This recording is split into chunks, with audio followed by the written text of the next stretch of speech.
Si vous pensez avoir un problème de visibilité, dans 90% des cas, c'est faux. Et justement, c'est ça qui est problématique parce que cette erreur, elle tue la plupart des entrepreneurs aujourd'hui. Pas parce qu'ils ne travaillent pas, mais parce qu'ils se concentrent sur les mauvais problèmes et du coup, ils passent totalement à côté de ce qui pourrait vraiment faire décoller leur activité. Dans cette vidéo, je vais te parler de l'erreur que je retrouve le plus souvent chez la plupart des entrepreneurs, comment l'éviter et surtout comment vous déployer efficacement pour avancer avec clarté et résultat. On se retrouve directement pour la vidéo. Dans cette vidéo, je vais vous partager une erreur que font la plupart des entrepreneurs. La grosse problématique, c'est que cette erreur-là, elle agit directement sur votre communication et je pense que la plupart d'entre vous, vous la faites. C'est-à-dire que vous n'agissez pas sur les bons leviers pour bien communiquer, donc derrière, il y a trop peu de ventes. Et pour illustrer ça, ce qu'on va faire, c'est qu'on va prendre deux comptes Instagram. Alors, je tiens à dire que ces comptes Instagram, je les ai pris au hasard. On a un photographe et on a une personne qui vend des bijoux, mais peu importe ce que vous faites, au final, je pense que vous allez faire cette erreur ou que vous faites déjà cette erreur. Quand on regarde le premier compte, celui de Jean-Paul, et quand on regarde ce qu'il fait, au final, il est photographe. Et ce qu'il fait, c'est que du coup, naturellement, pour communiquer, il poste les photos qu'il a prises, je pense que c'est des photos qu'il a prises, directement sur son compte Instagram. Sauf que, en fait, en communiquant comme ça, c'est une erreur qui est beaucoup plus profonde que juste Instagram et la communication, mais en communiquant comme ça, on ne peut pas se démarquer et en fait, son compte ne va servir à rien. Toute sa communication, au-delà, va servir à rien et on ne pourra pas trouver plus de clients parce que on communique sur les caractéristiques et non pas sur les bénéfices et ce qu'il y a derrière. Idem, c'est la même chose qu'on va retrouver par exemple sur ce compte de bijoux. On pourrait se dire, mais ils sont très bien ces bijoux, sauf que on est exactement dans la même problématique, c'est-à-dire que en communiquant comme ça, on va communiquer uniquement sur les caractéristiques, c'est-à-dire les bijoux, mais dans un marché et dans un monde où il y a énormément de concurrence, qu'est-ce qui nous différencie des autres? Eh ben rien. Et ça, c'est la principale erreur que je vois, c'est-à-dire le fait de se démarquer par le produit, par le service qu'on vend, ou de communiquer exclusivement sur le produit et service qu'on vend, alors que normalement, la communication devrait se faire avec tout ce qu'il y a autour, et ça doit être une finalité. Pour illustrer un petit peu mon propos, je vous montre d'autres exemples. Alors là, des exemples de grandes marques, par exemple avec Nike. Nike, si vous voyez leur publicité, je pense que vous n'avez jamais vu une publicité de Nike où ils parlaient de leurs chaussures, ou alors très rarement, où ils parlaient de leurs chaussures, où ils parlaient de leurs vêtements, ou peu importe. À chaque fois qu'on voit une publicité de Nike, ils parlent de quoi? C'est just do it, juste fais-le. Ils parlent du sport, du dépassement de soi. C'est pour ça qu'ils vont aussi s'affilier à des athlètes un petit peu connus comme Cristiano Ronaldo, etc. Parce que c'est des athlètes qui incarnent les valeurs de la marque et les valeurs de Nike. Et ce qu'ils vendent Nike inconsciemment, c'est qu'ils vendent le dépassement de soi, le sport et toutes ces choses-là. Ils ne vendent pas uniquement des chaussures parce que s'ils vendraient que ça, dans un monde où il y a des chaussures de partout, c'est très compliqué pour eux de se démarquer. Idem avec Red Bull dans un autre domaine. Red Bull, on arrive sur leur site, la première chose qu'on voit, c'est pas que leur boisson, mais c'est les sports automobiles, les sports un petit peu extrêmes. Et aujourd'hui, même si Red Bull se sont diversifiés avec des sports extrêmes, en fait, ils se sont diversifiés de manière assez intelligente parce que quand on achète du Red Bull, on n'achète pas uniquement la boisson. Et quand vous regardez les publicités de Red Bull, ils ne communiquent pas, et heureusement, sur les ingrédients autour de leur boisson. Quand on regarde les publicités de Red Bull, ils communiquent sur quoi? Red Bull donne des ailes. Ils communiquent sur quoi? Ils communiquent sur l'énergie que Red Bull donne. Ils communiquent sur toutes ces choses-là. Et c'est ça qui va faire acheter Red Bull parce qu'en fait, on a l'impression que ça va nous donner de l'énergie, etc. Et c'est tout ça qu'on achète.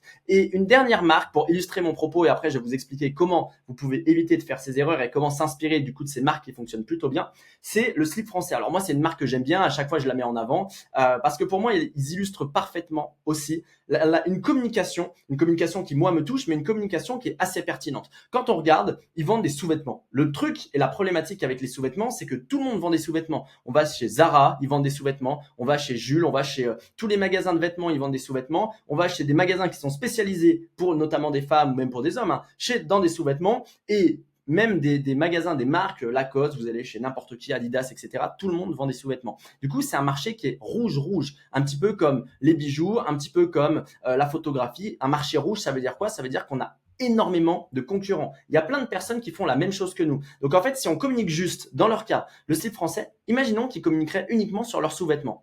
En fait, ils en vendraient pas. Ils ne se seraient pas développés, ils ne pourraient pas se démarquer. Si je dis, OK, je vends des sous-vêtements, mais vous êtes en concurrence contre Zara, qui ont un budget énorme pour faire venir des gens chez eux, et du coup, qui vendent d'autres choses, mais qui vendent des sous-vêtements. Mais en fait, on n'en a rien à faire, on va acheter les sous-vêtements chez Zara. Eux, qu'est-ce qu'ils font qui se sont démarqués? C'est pas les sous-vêtements, c'est pas le produit, et c'est ça que j'essaye de vous partager, c'est toute la communication qu'il y a autour, les valeurs, la mission et toutes ces choses-là. Parce que quand vous regardez bien, sur le site français, quand vous regardez leur communication, eux ils communiquent sur plusieurs canaux, sur Instagram, à la télé, etc. Mais quand vous regardez leur communication, en fait ils ne communiquent jamais vraiment sur leurs sous-vêtements. Ils disent pas qu'ils sont de meilleure qualité, etc. Ils communiquent sur deux choses, le Made in France On le voit de partout, hein. Le slip français, la marque, elle est quand même assez claire. Le Made in France. Et pourquoi le Made in France? Et ça, c'est l'un des messages les plus importants. Il communique sur le fait de réindustrialiser. En réindustrialisant, ça évite de produire en Chine et les faire venir en bateau à l'autre bout du monde. Ça permet de créer des emplois ici. Donc l'emploi, la réindustrialisation, le fait qu'on sait faire, le fait qu'on perd du savoir, etc. Et c'est toutes ces choses-là. Et quand on achète un slip, le slip français, on va pas acheter le caleçon qu'on paye 8 fois plus cher. On va pas acheter les 5 boxeurs à 100 euros, bon, même s'ils sont à moins 20%, alors que de base, je sais rien, mais on peut trouver les mêmes à 5, 10 euros peut-être chez Zara. En fait, ce qu'on achète, et je pense pas qu'ils sont de bien meilleure qualité, peut-être un petit peu, mais je pense que ça reste quand même un boxeur. Ce qu'on achète quand on achète chez eux, on achète tout ce qu'il y a autour. En fait, on achète le fait de produire en France. C'est ça qu'on achète. On achète le Made in France. On achète la vision de réindustrialiser en France. On se dit, mais si j'achète chez eux, en fait, ça produit et je contribue à l'emploi local. Je contribue au fait de réindustrialiser. C'est toutes ces choses-là. Parce que sinon, je vous garantis qu'on n'achèterait pas chez eux. Quand on achète, du coup, eux, c'est pour une mission. En fait, ils nous embarquent dans une mission, dans une vision. Ils nous embarquent dans toutes ces choses-là. Red Bull, eux, ils nous embarquent pas dans une mission, mais ils nous donnent, entre guillemets, un super pouvoir, qui est le super pouvoir de l'énergie. C'est ça qu'on achète chez Red Bull. Et Nike, eux, ils nous vendent plutôt une vision. Ils nous vendent une façon de faire. Ils nous vendent une façon de vivre, le dépassement de soi, etc. Et vous le voyez qu'à chaque fois, on vend quelque chose de différent, mais on ne vend pas le produit en lui-même. On vend une vision, une mission. On vend une mission commune pour le slip français. On vend de l'énergie. On vend une façon de vivre pour Nike. On vend toutes ces choses-là. Et toute la communication est tournée autour de ça. Et la grosse problématique, nous, chez la plupart des personnes qu'on voit, des entrepreneurs qu'on voit, et vous, je pense, qui voyez cette vidéo, c'est que vous n'êtes pas du tout dans cette optique-là de vendre ce qu'il y a autour. Vous êtes dans l'optique de vendre les produits ou de vendre la prestation, de vendre le service, peu importe, mais ça ne vend pas. En fait, dans un monde ultra concurrentiel, par exemple, on prend accrocheur 15-18, je fais des bijoux essentiellement des boucles d'oreilles. Au début, c'était pour ma femme et mes filles. Aujourd'hui, je propose ces bijoux à tous. Ok, mais pourquoi est-ce qu'on devrait acheter tes bijoux et pas d'autres bijoux? Et en fait, même si, imaginons, alors déjà là, il n'y a rien pour faire en sorte que je le découvre.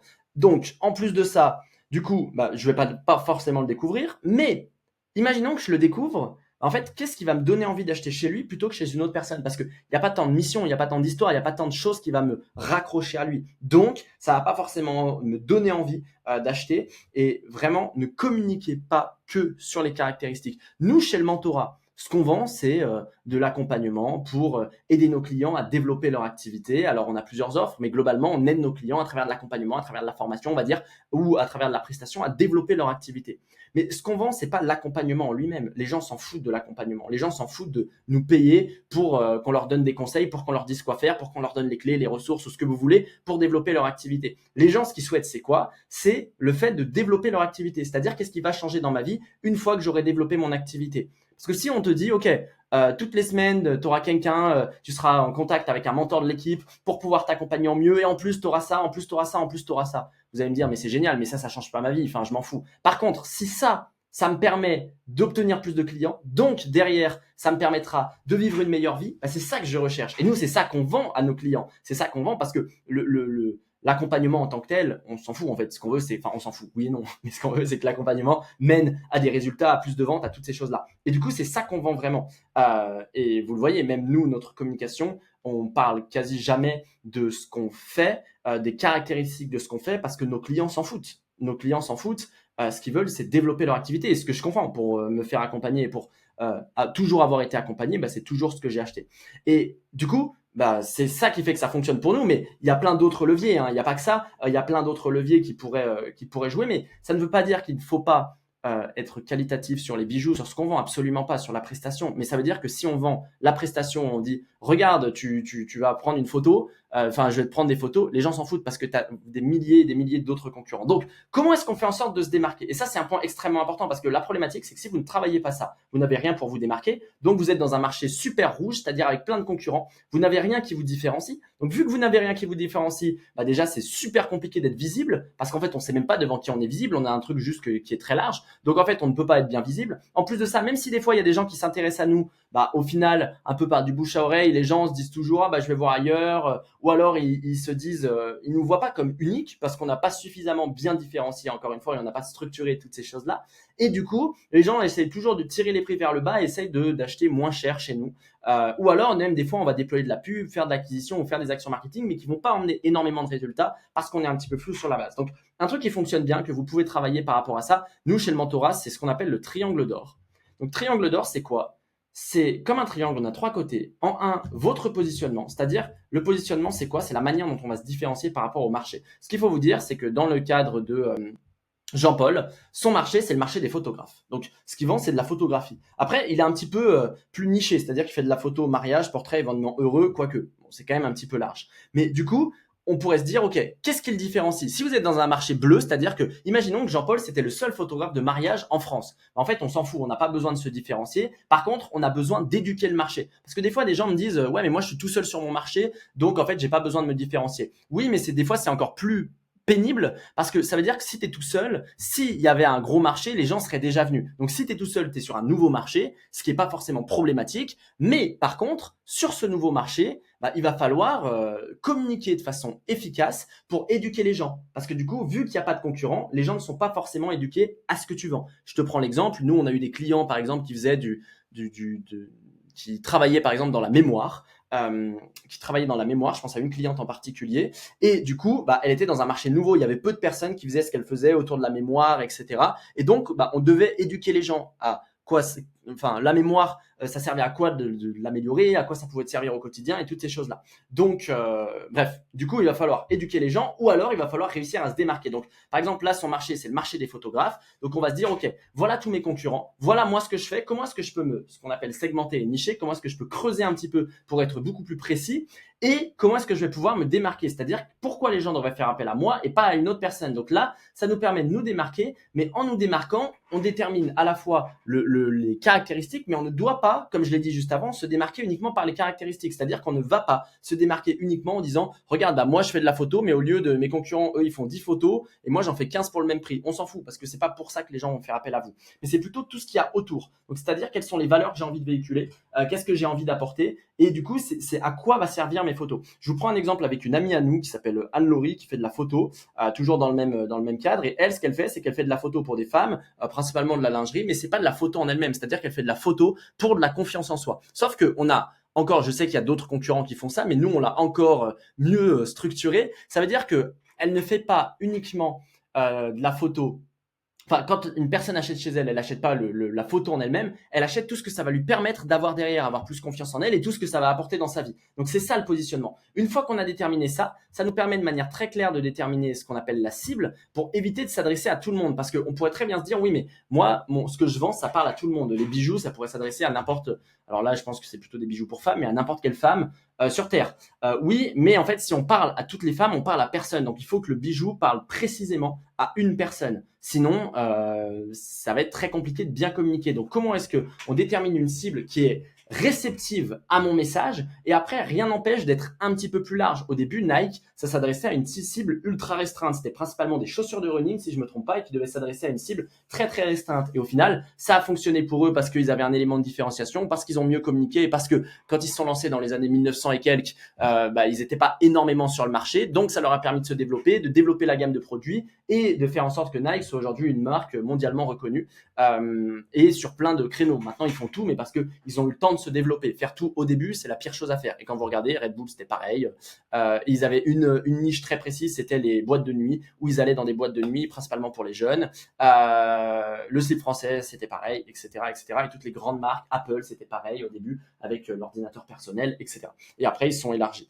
Donc, ça doit être exactement la même chose. Et ils ont trouvé toujours un créneau, hein, c'est-à-dire que Red Bull, il y avait personne sur ce créneau-là, donc ils se sont mis sur ce créneau-là, et ils ont poussé ce créneau à fond avant de s'élargir un petit peu.